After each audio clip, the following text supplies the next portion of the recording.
Hi friends, ఉలువ గుగ్గిళ్ళు చేస్తున్నా. ఇవి ఉలువలు హాఫ్ కేజీ ఉన్నాయి. మంచిగా గాలిచ్చి 3 సార్లు కడిగి దీన్ని ఇట్లా కుక్కర్లో పెట్టుకోవాలి. వేయాలి 3 గ్లాసులు. కొద్దిగా ఉప్పు వేయాలి. మూత పెట్టుకొని 4 విజిల్లు వచ్చేదాకా ఉడికించుకోవాలి. అయిపోయినాయి, ఉడికినాయి. పక్కన పెట్టుకోవాలి. ఇట్లా పక్కన పెట్టుకొని పోసేసుకోవాలి. కొద్దిగా ఆయిల్లో కొంచెం పచ్చిమిర్చి, ఉల్లిగడ్డ వేస్తాం. ఉల్లిగడ్డ, పచ్చిమిర్చి, కొత్తిమీర వేసి ఇట్లా వేపుకోవాలి.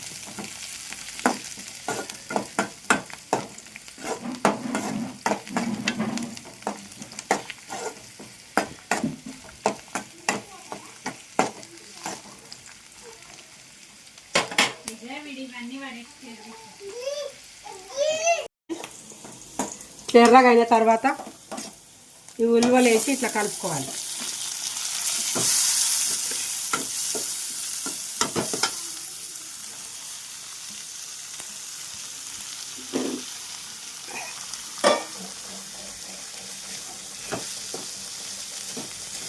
ఇట్లా పోసి పెట్టుకొని తింటే మంచిగా ఉంటాయి. ఉలువలు మంచి హెల్త్ పరంగా మంచి ఆరోగ్యాన్ని ఇస్తాయి. బీపీ వాళ్ళు కూడా తినొచ్చు, షుగర్ వాళ్ళు కూడా తినొచ్చు. గుగ్గిళ్ళు చాలా మంచిది. ఉలువ గుగ్గిళ్ళు మూత్రం ఏమన్నా ఇన్ఫెక్షన్ ఉంటే కూడా తగ్గుతుంది. ఇది ఉలువ గుగ్గిళ్ళు తింటే చూడు, మీరు కూడా ట్రై చేయండి. ఒక లైక్ చేయండి. ఉలువలు ఉడకబెట్టి పక్కకి పెట్టిన తర్వాత దీన్ని మంచిగా రసం వంపేసిన దాన్ని కట్టు చారు చూపిస్తా. ఉలువ కట్టు ఎట్లా చేయాలో.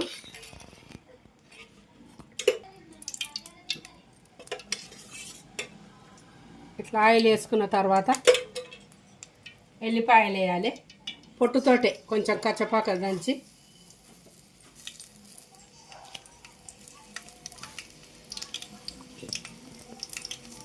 ఒట్టి మిర్చి, 1/2 స్పూన్ ఆవాలు, 1/2 స్పూన్ జీలకర్ర, కరివేపాకు ఇవి వేయాలి ఆయిల్లో.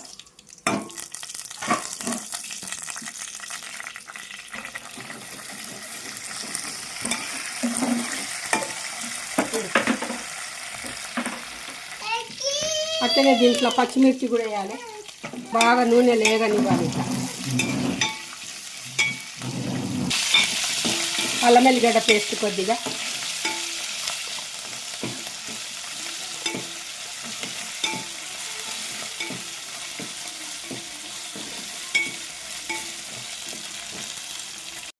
కొద్దిగా కొత్తిమీర వేసిన. ఇది మంచిగా ఎర్రగా అయిన తర్వాత ఈ ఉలువ కట్టు ఇట్లా వేయాలి.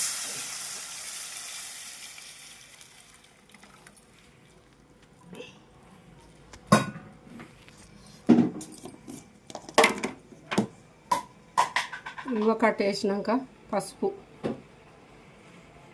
2 స్పూన్లు. ఉలువలు ఉడకబెట్టేటప్పుడు ఉప్పు వేసినా కదా తగినంత వేసుకోవాలి. ఒక నిమ్మకాయ అంత చింతపండు వేడి నీళ్ళలో నానబెట్టుకోవాలి. ఇట్లా నానబెట్టుకొని మంచిగా విసికి అందులోనే వేయాలి చింతపండు రసం.